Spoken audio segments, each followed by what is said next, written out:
എത്തിയില്ലേ ചേച്ചി ഇതുവരെ? ഇല്ല. വിളിച്ചു നോക്കണോ? വേണ്ട, നേരത്തെ വിളിച്ചതല്ലേ, എത്രയായിട്ടുണ്ടാവും. ആ പിന്നെ നാളത്തെ മീറ്റിങ്ങിന്റെ അജണ്ട എഴുതിയോ അഗ്നി? ഇല്ല ചേച്ചി, കളക്ടറുടെ അറിയിപ്പും കൂടെ കൺഫേം ചെയ്തിട്ട് എഴുതാന്ന് വെച്ചു. കളക്ടർ വരിക വരാതിരിക്കുക ചെയ്യട്ടെ. ഇനി അത് വെയിറ്റ് ചെയ്ത് നമ്മുടെ ജോലി മാറ്റി വെക്കണ്ട. പ്രോഗ്രാം പ്ലാൻ ചെയ്ത പോലെ തന്നെ ചാർട്ട് ചെയ്തോ. പിന്നെ സ്വാഗത പ്രസംഗം എന്ന് പറഞ്ഞ് മയക്ക് തിന്നാൻ ആ കൗൺസിലിനെ അനുവദിക്കരുത്. ഇല്ല, ഞാനത് പ്രത്യേകം പറഞ്ഞിട്ടുണ്ട്. നാളെ കേസ് എപ്പോൾ വിളിക്കുമെന്ന് അറിയില്ല. ഉച്ച കഴിഞ്ഞാണെങ്കിൽ ഞാൻ എത്താൻ ലേറ്റ് ആവും എന്ന് പറഞ്ഞ് വെയിറ്റ് ചെയ്യണ്ട. ചടങ്ങ് കൃത്യസമയത്തിന് തുടങ്ങണം. ശരി ചേച്ചി.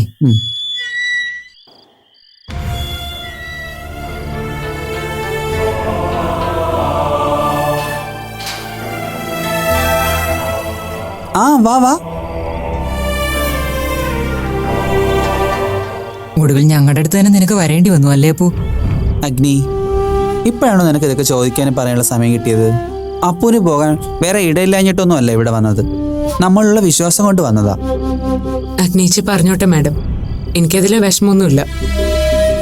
ഞാനന്ന് നിങ്ങൾ പറഞ്ഞതനുസരിക്കാതിരുന്നത് എൻ്റെ കുടുംബം നശിച്ചു പോകാതിരിക്കാൻ വേണ്ടിയാ. ഇന്ന് ഞാൻ അവരെ ഉപേക്ഷിച്ചിറങ്ങിയതിന് പിന്നിലും ആ ഒരു കാരണമേ ഉള്ളൂ. പോട്ടെ, ഇവളുടെ വിഷമം കൊണ്ട് പറഞ്ഞു കേട്ടോ. അപ്പു അതൊന്നും കാര്യമാക്കണ്ട. സോറി അപ്പു. ഏയ്, എന്താ ചേച്ചി ഇത്? എന്തിനാ എന്നോട് സോറി പറയുന്നു? ഇവിടത്തെ ഒരു നിയമം അത്.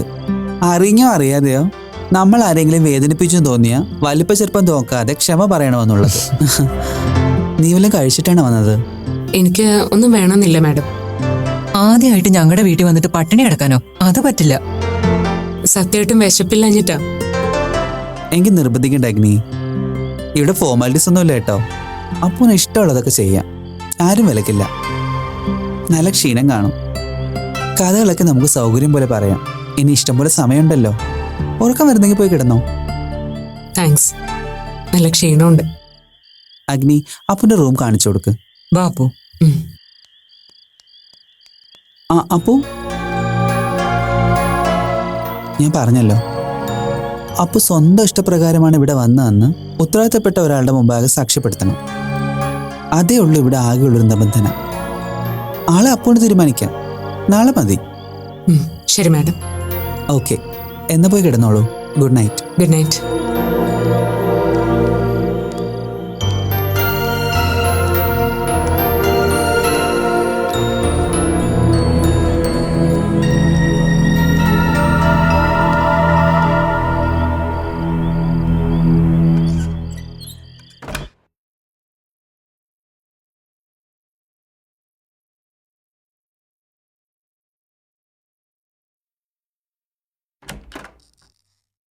മാഡം, പേഷ്യന്റിന് കൊടുക്കാൻ ഭക്ഷണം വാങ്ങണം. എന്താ കൊടുക്കേണ്ടത്? ലൈറ്റായിട്ട് എന്തെങ്കിലും മതി. കഞ്ഞിയോ ബ്രെഡോ അങ്ങനെ എന്തെങ്കിലും. കഞ്ഞി കിട്ടുകയാണെങ്കിൽ അതാ നല്ലത്. ശരി സിസ്റ്റർ, ഞാൻ വാങ്ങിട്ട് വരാം. ശരി.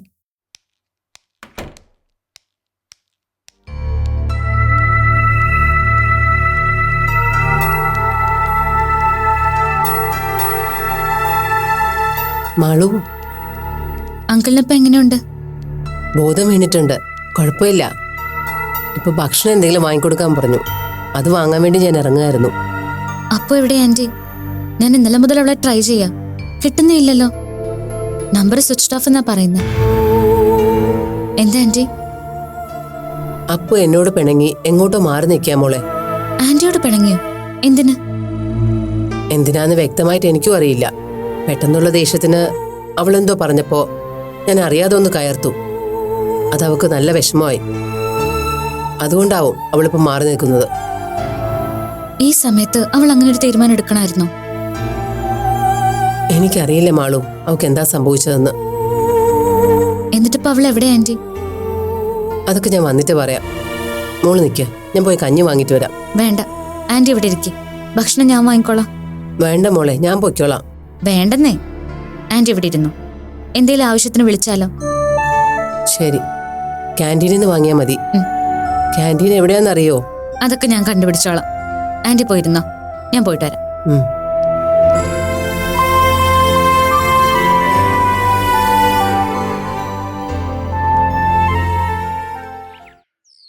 ശേഷം 32-ാം പേജിൽ ഈ സീരിയലുകാരും വാരികക്കാരും ഒക്കെ കണക്കാ. ഒന്ന് രസം പിടിച്ചു വരുമ്പോഴത്തേക്ക് അപ്പ തുടങ്ങും പേജ് മാറ്റവും പരസ്യവും. ഇനി 32-ാം പേജ് എവിടാണോ ആവോ.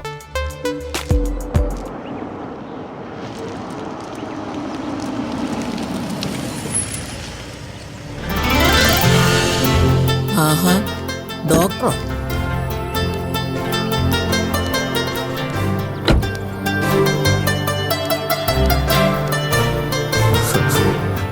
എന്തൊക്കെയാ മുത്തശ്ശി വിശേഷങ്ങൾ? ഓ, നമുക്കെന്ത് വിശേഷം ഡോക്ടറെ. ദാ നേരം കൊല്ലാനായിട്ട് ഇതുപോലെ എന്തെങ്കിലും വായിച്ചും പറഞ്ഞു ഇരിക്കും, അത്ര തന്നെ. മോൻ വന്നാട്ടെ.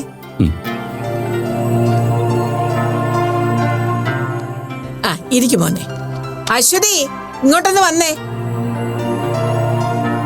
എന്നാലും ഡോക്ടർ നല്ല പണിയാ കാണിച്ചത്.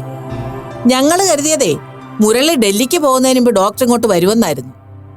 മുരളി 3-4 പ്രാവശ്യം വിളിക്കുകയും ചെയ്തല്ലോ. ഡോക്ടർ ഫോൺ എടുത്തില്ലെന്നോ കിട്ടിയില്ലെന്നോ ഒക്കെ പറയുന്ന കേട്ടു.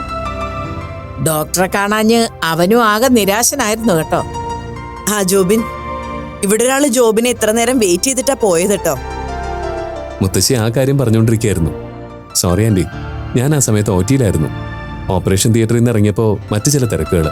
സാരമില്ല ജോബിൻ, ഞാൻ പരാതി പറഞ്ഞതല്ല. മലേഷ്യയിൽ നിന്ന് വന്നതിന്റെ അന്നല്ലാതെ പിന്നെ ജോബിനെ മുരളിയേട്ടൻ കണ്ടിട്ടില്ലല്ലോ. അതിന്റെ ഒരു വിഷമം ഉണ്ടായെന്ന് സൂചിപ്പിച്ചേ ഉള്ളൂ. അത് പിന്നെ ഡോക്ടർക്ക് മനസ്സിലാവില്ലേ അശ്വതി? അല്ലാതെ നമ്മളാരും മനസ്സിൽ വെച്ചൊന്നും പറഞ്ഞല്ലോ. മാളിവിടെ റൂമിലാണോ? അവളിവിടെ ഇല്ല. ഇവിടെ ഇല്ലേ? എവിടെ പോയി?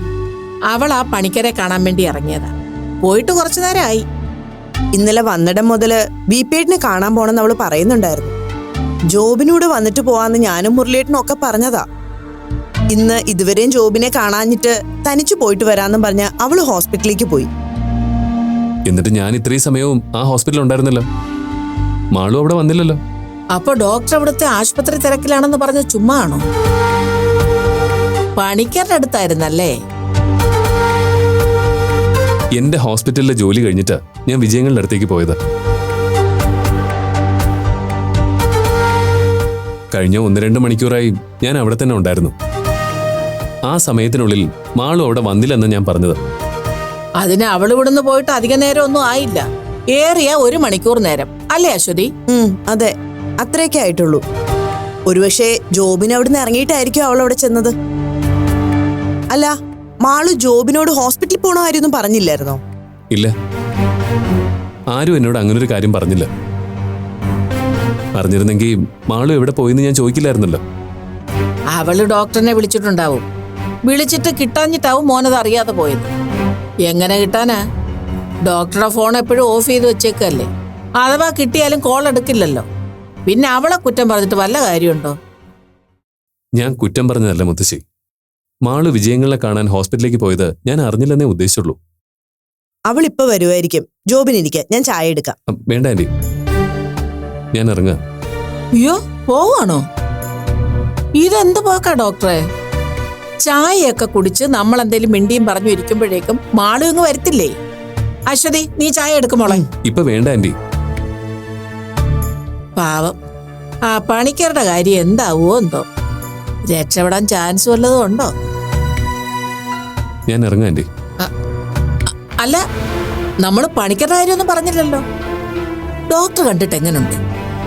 ആ, കുഴപ്പമില്ല. അത് പിന്നെ മരിച്ച ആളങ്ങ് സ്വർഗത്തിൽ ചെന്നാലും നിങ്ങൾ ഡോക്ടർമാർ അങ്ങനെയല്ലേ പറയൂ, കുഴപ്പമില്ലെന്ന്. ഇവിടെ റെസിഡൻസിന്റെ ആൾക്കാരൊക്കെ പറയുന്നത് പണിക്കരുടെ കാര്യത്തിൽ ഇനി വലിയ പ്രതീക്ഷയൊന്നും വേണ്ടെന്നാ. ഉള്ളതാണോ കുഞ്ഞെ? അമ്മയൊന്നും മിണ്ടാതിരിക്കുന്നുണ്ടോ? റെസിഡൻസ് അസോസിയേഷനിലെ ആൾക്കാരല്ലല്ലോ ഹോസ്പിറ്റലിൽ കാര്യം നോക്കുന്നത്. അതിന് നീ എന്തിനാ എന്നോട് ദേഷ്യപ്പെടുന്നത്? ഞാൻ കേട്ട കാര്യം പറഞ്ഞെന്നല്ലേ ഉള്ളൂ. കേട്ടതൊന്നും സത്യമായിരിക്കണമെന്നില്ലല്ലോ മുത്തശ്ശി. വിജയങ്ങളുമായിട്ട് സംസാരിച്ചിട്ടാ ഞാനിപ്പോ വരുന്നത്. നേരാണോ മോനെ? ഈശ്വരാ, നന്നായിരിക്കട്ടെ. എന്നാ ഞാൻ ഇറങ്ങുക. മാളു കൂടി വന്നിട്ട് പോയാ പോരെ ജോബിൻ? ഇല്ല ആന്റി, ഇറങ്ങട്ടെ.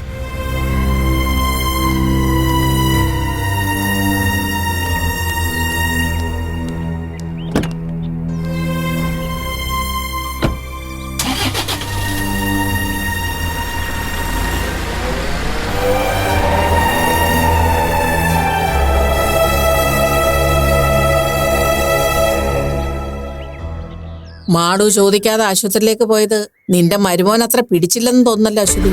അവക്കെന്താ ജോബിനോടൊന്ന് പറഞ്ഞിട്ട് പോയാല്? രണ്ടുപേരും തമ്മിൽ എന്തോ പിണക്കത്തിലാന്ന് തോന്നുന്നു. അതിനുള്ള സാധ്യതയുണ്ട്. മുരളി വിളിച്ചിട്ട് പോലും അവൻ ഇങ്ങോട്ടൊന്ന് വരാൻ തോന്നിയില്ലല്ലോ. അതിന്റെ ദേഷ്യത്തിലാവും മാളു അങ്ങനെ ചെയ്തത്. എന്തായാലും മാളു അങ്ങനെ ചെയ്തത് ശരിയായില്ല. അവൾ അങ്ങനെ ചെയ്തെങ്കിലേ കണക്കായി പോയി. പെങ്കൊച്ചുങ്ങൾക്ക് ഇത്തിരി വാശിയൊക്കെ നല്ലതാ. ആഹാ,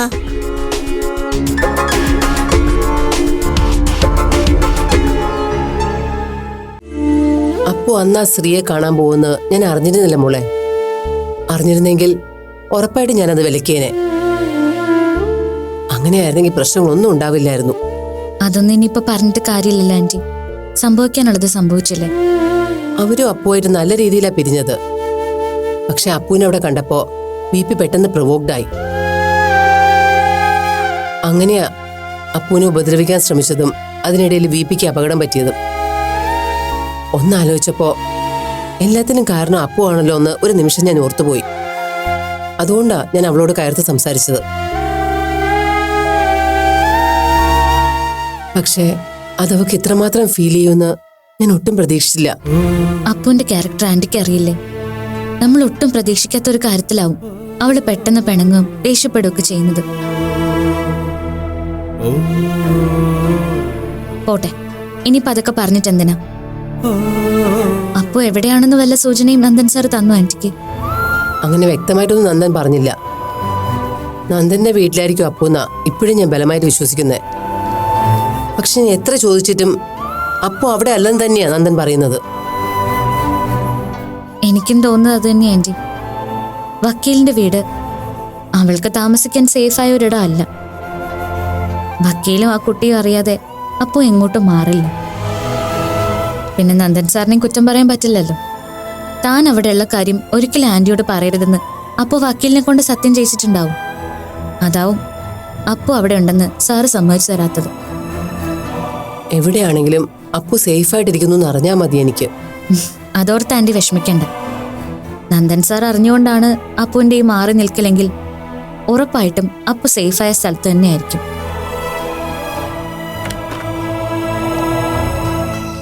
സിസ്റ്ററെ, വിജയപണിക്കർ കഞ്ഞി കുടിച്ചോ? കുറച്ചേ കഴിച്ചുള്ളൂ. ആൾക്കത് മതിയെന്ന് പറഞ്ഞു. എന്നെ കാണണമെന്ന് മറ്റോ പറഞ്ഞിരുന്നോ? ഇല്ല, അങ്ങനെയൊന്നും ആവശ്യപ്പെട്ടില്ല. എനിക്കൊന്ന് കാണാൻ പറ്റുമോ?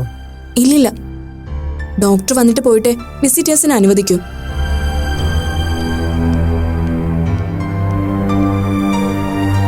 BPയെ കുറിച്ച് ജോബിൻ പറഞ്ഞ കാര്യം ആലോചിക്കുമ്പോൾ നല്ല ടെൻഷനുണ്ട് മോളെ. BPക്ക് ഇപ്പോൾ കുറച്ച് നാളായിട്ട് നടന്ന കാര്യങ്ങളൊന്നും ഓർമ്മയില്ലെന്ന്. നേരിട്ട് സംസാരിച്ചപ്പോൾ എനിക്കും അങ്ങനെ തന്നെയാണ് തോന്നിയത്. അപ്പുവിൻ്റെയും നിന്റെയും കാര്യമാ ബോധം വന്നപ്പോൾ BP ചോദിച്ചത്. BPക്ക് ഇപ്പോഴും നിങ്ങൾ കോളേജിൽ പഠിക്കുന്ന ഓർമ്മയാ. ജോബിൻ അതിനെക്കുറിച്ച് നിന്നോട് വല്ലതും പറഞ്ഞോ? ഇല്ല ആന്റി, ഞങ്ങള് തമ്മിൽ അതേക്കുറിച്ചൊന്നും സംസാരിച്ചില്ല. ജോബിൻ മോള് വരുന്നതിന് കുറച്ചു മുമ്പ് വന്നിട്ട് പോയതേ ഉള്ളൂ. വൈകിട്ട് വീണ്ടും വരാമെന്ന് പറഞ്ഞു. സത്യത്തിൽ ജോബിൻ ഇടയ്ക്ക് വരുന്നത് കൊണ്ട് എനിക്ക് ചെറിയ ചെറിയ ഇളവുകൾ കിട്ടുന്നുണ്ട്. അല്ല, നീ ഡേസിയുടെ അടുത്തേക്ക് പോകുന്നില്ലേ മാളു? കുറച്ചു ദിവസം വീട്ടിൽ തന്നെ നിൽക്കാനാ തീരുമാനിച്ചിരിക്കുന്നു. അല്ല, എന്താ നിങ്ങൾ US-ലേക്കുള്ള ട്രിപ്പ്? അതിന്റെ പേപ്പറൊക്കെ റെഡിയായോ? എനിക്കറിയില്ല ആന്റി. അതിന്റെ ഡീറ്റെയിൽസ് ഒക്കെ ഡോക്ടറിനെ അറിയും. അതെന്താ, ജോബിൻ നിന്നോടൊന്നും പറയാറില്ലേ? ഇല്ല, ഞാനതിനെ കുറിച്ചൊന്നും ചോദിക്കാറില്ല. ആന്റി, ഇനി എന്തെങ്കിലും വാങ്ങാനുണ്ടോ? ഉണ്ടെങ്കിൽ പറഞ്ഞോളൂ.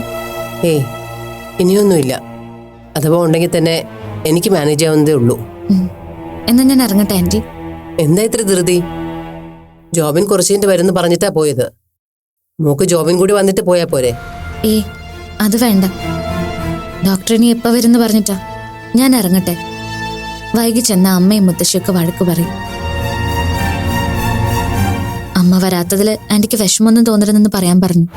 ഏയ്, അതൊന്നും സാരമില്ല മാളു. ഒരു കണക്കിന് അശ്വതി മുരളിയൊന്നും വരാതിരിക്കുന്നതാ നല്ലത്. വന്നാൽ വെറുതെ അവർക്കും ഒരു സങ്കടാവും. അവർക്ക് പകരം നീയും ജോബിനും ഒക്കെ ഉണ്ടല്ലോ ഇവിടെ. അത് തന്നെ വലിയ ആശ്വാസം. എങ്കിൽ ഞാൻ നാളെ വരാം ആന്റി. അതെ, നാളത്തെ ഫുഡ് ഞാൻ കൊണ്ടുവരും കേട്ടോ. എന്തിനാ കുട്ടിയത്? വേണ്ട, വെറുതെ വീട്ടിലുള്ളവരെ ബുദ്ധിമുട്ടിക്കണ്ട. ഇവിടെ എല്ലാം കിട്ടുമല്ലോ, പിന്നെന്തിനാ? മോള് സമയം കിട്ടുമ്പോൾ വന്നാ മതി. എനിക്കിപ്പോ ഇഷ്ടം പോലെ സമയമുണ്ട് ആന്റി. ഞാൻ ഫ്രീ അല്ലേ. എന്നാ പിന്നെ ഞാൻ ഇറങ്ങട്ടെ ആന്റി. ശരി. അതെ, അപ്പു വിളിക്കുകയാണെങ്കിലേ എന്നോട് പിണങ്ങരുതെന്ന് പറയണ കേട്ടോ. അത് പിന്നെ ആന്റി പറഞ്ഞിട്ട് വേണോ എനിക്കറിയാൻ. ആന്റി നോക്കിക്കോ, അവളെ ഒന്ന് ലൈനിൽ കിട്ടിയാ നിങ്ങൾ തമ്മിലുള്ള പിണക്കം ഞാൻ മാറ്റിത്തരാം. ശരി ആന്റി, ഞാൻ ഇറങ്ങാം.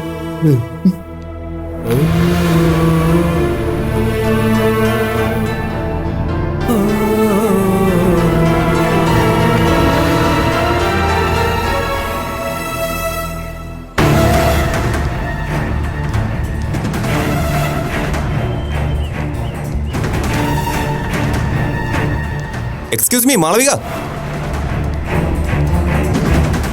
എന്ത് പോക്കാ മാഷ ഇത്? പരിസരം പോലും മറന്ന്.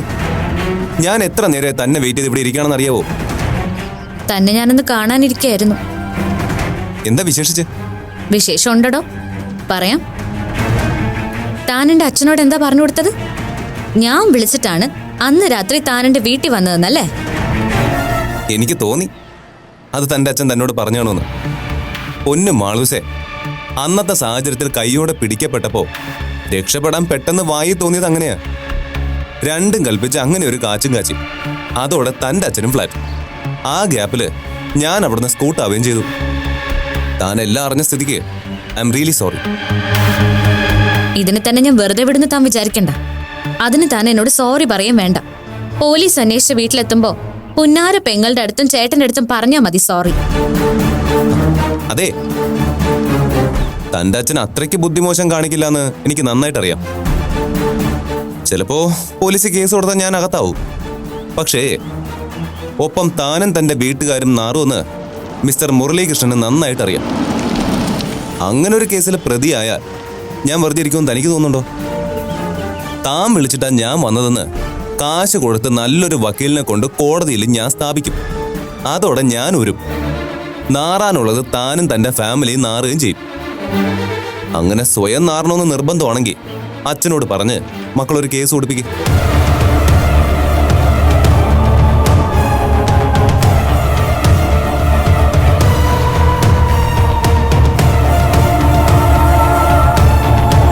ഞാൻ പറഞ്ഞില്ലേ മാളു, പറ്റിയത് അബദ്ധമാ. ഞാനും സമ്മതിക്കുന്നു. പക്ഷെ താൻ അതിന്റെ പേരിൽ പ്രശ്നത്തിനൊന്നും നിൽക്കരുത്. തനിക്കിഷ്ടമില്ലെങ്കിൽ ഞാനിനി വീട്ടിൽ വരുന്നില്ല, പോരെ? തനിക്ക് നാണോ ഇല്ലേ? ഇതൊക്കെ വലിയ ആണത്താണെന്നാണോ തന്റെ വിചാരം? അയ്യോ, അങ്ങനെ നമുക്ക് അവകാശവാദങ്ങളൊന്നും ഇല്ലേ. പക്ഷെ മാളവിക മുരളി ഈ അരുൺ ഭാസ്കറിന്റെ ഒരു ഡിമാൻഡ് സമ്മതിക്കുന്നവരെ ഞാൻ ഇങ്ങനെ പുറകെ തന്നെ കാണും. സൂക്ഷിച്ചോ. താൻ പോടോ.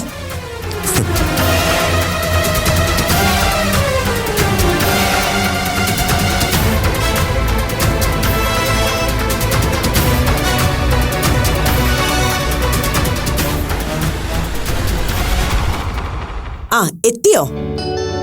കുറച്ചു മുമ്പ് ഞാൻ വിളിച്ചിരുന്നു, കിട്ടിയില്ല. യാത്രയൊക്കെ സുഖമായിരുന്നല്ലോ അല്ലേ? ആ, ജോബിൻ വന്നിരുന്നു. മുരളിയേട്ടൻ പറഞ്ഞ പോലെ തന്നെ ഹോസ്പിറ്റലിലെ തിരക്ക് കാരണം വരാൻ പറ്റാഞ്ഞെന്ന് പറഞ്ഞു.